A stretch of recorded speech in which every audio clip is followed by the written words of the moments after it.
Welcome to my educational channel on finance, banking, risk management, international trade, and other important domains. I am Sudham Ghosh, a global instructor and a premium instructor on Udemy and Allison platforms. I have 10 courses on Udemy, which are very popular with students across 96 countries. In this series, let me take you through my course on Mastering International Trade and Trade Finance for bankers, students of finance, exporters and importers, and trade professionals. One can deep dive into the complex world of international trade and find financing solutions for both importers and the exporters. You can find the complete course link in the description of the video. Please watch the video till the end to fully comprehend the subject. If you find this video useful, please consider to subscribe to my channel, like my video, share it among your community, and also provide valuable comments. So are you ready? Let's start. Welcome to this class. Before we learn the nitty-gritty of international trade, let's have a look at the learning objectives of this class. We will first understand what are imports and what are exports. We will learn how demand for exports are created. We will then learn how the supplies are met through the export. We also need to understand about the concept of comparative advantage. We will understand how the imports and also exports spur the growth in an economy. We will also understand the typical features of international trade. Finally, we will briefly understand the concept of trade surplus and trade deficit. In the end, you will gain sufficient knowledge about the importance of international trade. So, let's begin the class. International trade is an exchange of goods and services between at least two countries. This exchange of goods and services arises from a commercial contract between at least two business persons or entities situated in different countries. Primarily, there are two types of international trade. One is import of goods and services, and the other is export of goods and services. Imports and exports take place between two or more countries. The buyer and the seller are located in different geographical locations, situated in different countries. In imports, the goods and the services flow from a foreign country into the domestic market, either for consumption or as raw material for further production. Whereas in exports, the goods and services flow out of the country in the foreign market for consumption or as raw material for further production in the other country. As in any economic activity, there is demand and supply zone. In fact, the imports are the starting point for any international trade. The imports create demand for the goods and services, whereas exports only create supply for the demand so created due to imports. So, first import comes and then there is export. First there is demand and then there is supply. Let's see how imports create demand in the domestic market. First, availability of new products. When a country imports goods that were previously unavailable or difficult to produce domestically, it creates a demand for those goods.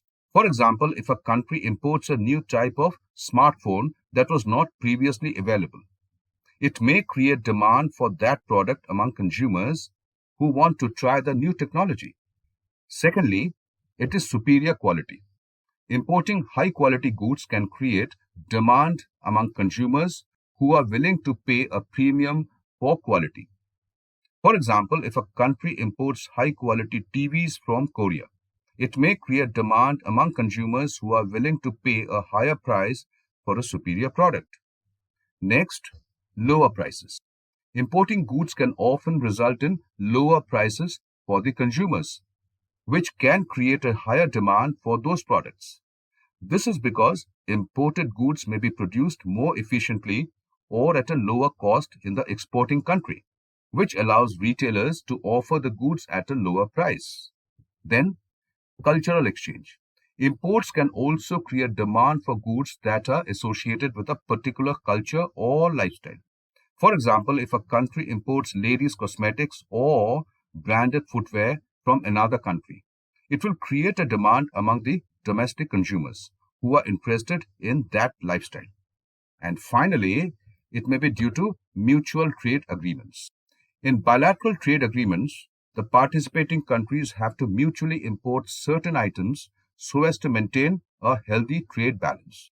The countries levy lower tariffs on each other's imports, which becomes beneficial to the importers. Okay, let's have a look at how exports create supplies in the international market. First is product uniqueness. Some countries have exclusively rare products that are highly sought by other countries. As a result, these countries have a huge capacity to export them to other countries. For example, Chile has one of the largest reserves of lithium in the world, and it is also the largest supplier of lithium to the rest of the world. Next is increased production. When a country exports goods, it may need to increase its production to meet the demand in the foreign markets. This can create more supply of the goods being exported, which can benefit both the exporting country and its trading partners. Then, competitive pricing. As the production increases, there is more investment in the productive capacity, which ultimately lead to economies of scale and reduced costs.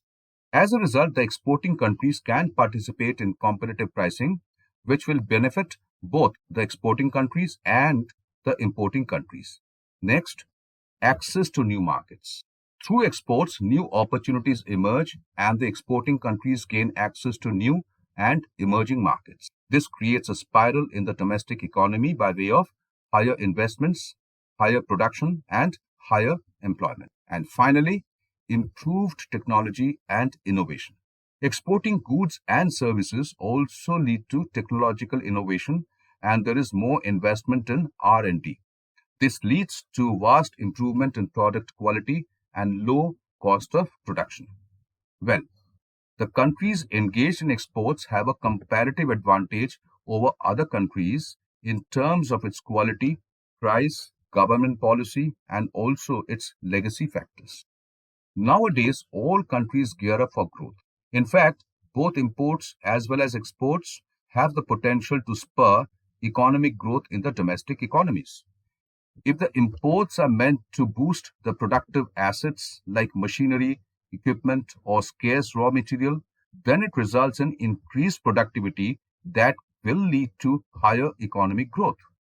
And through exports, the exporting countries gain a comparative advantage over other countries that will help them to earn high revenues, which will boost higher productivity by way of increased production capacity, cutting costs through technological innovation, access to new markets, and creating high market share. The combined result would be higher economic growth. All right, let's understand how the volumes created in international trade is accounted for in the current account balance of a country.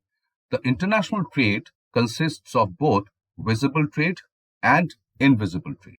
Now, visible trade refers to all tangible goods such as coal, cars and automobiles, electronic goods, coffee, food articles, and the like. Whereas invisible trade refers to services such as royalties and license fees, software, tourism, insurance, and banking services. Now, for a country, in order to compute the net current account balance, one has to add up the total visible exports and total invisible exports and deduct it from total visible imports and total invisible imports. The net current account balance is a very important factor for calculating a country's GDP. It can result in trade surplus or trade deficit. How is it calculated? It is total exports minus total imports. Okay, then what is trade surplus? When it happens? It happens when total visible and invisible exports is more than the total visible and invisible imports. Whereas trade deficit takes place when total visible and invisible exports are less than the total visible and invisible imports. The aim of every country is to have a trade surplus with other countries in the international trade. Let's understand this with a simple example. Let's compare the annual figures of international trade of a country for 2 years. First, for 2010. The visible exports for the year is 1,000 million US dollars, and the invisible exports for the year is 500 million US dollars. Therefore, the total exports for the year 2010 is 1,500 million US dollars. Okay, now look at the imports. Look at visible imports and invisible imports. The total imports for the year 2010 is 900 million US dollars. Let's take 2020. Here too, look at visible exports and invisible exports. The total exports for the year 2020 is 1,500 million US dollars. Then you have visible imports and invisible imports. The total imports for the year 2020 is 1,800 million US dollars. Now let's find out the net result. In the year 2010, the net result would be total exports of 1,500 million minus total imports of 900 million. That is a trade surplus of 600 million US dollars. In the year 2020, the net result would be total exports of $1,500 million minus total imports of 1,800 million. That is a trade deficit of 300 million US dollars. If you look at the figures of the 2 years, you will find that exports have remained exactly the same. But in 2020, there has been an increase of total imports, which has caused a trade deficit in 2020. Trade deficit could also arise if imports remain constant, but there is a relative drop in exports. I think now it is clear. We will meet in the next class. Till then, goodbye. Thanks for watching the video till the end. Do let me know in the comment section any particular subject you want me to present for your sake. In the end, please do not forget to subscribe, like, share and comment on this video. We will meet in the next video. Goodbye.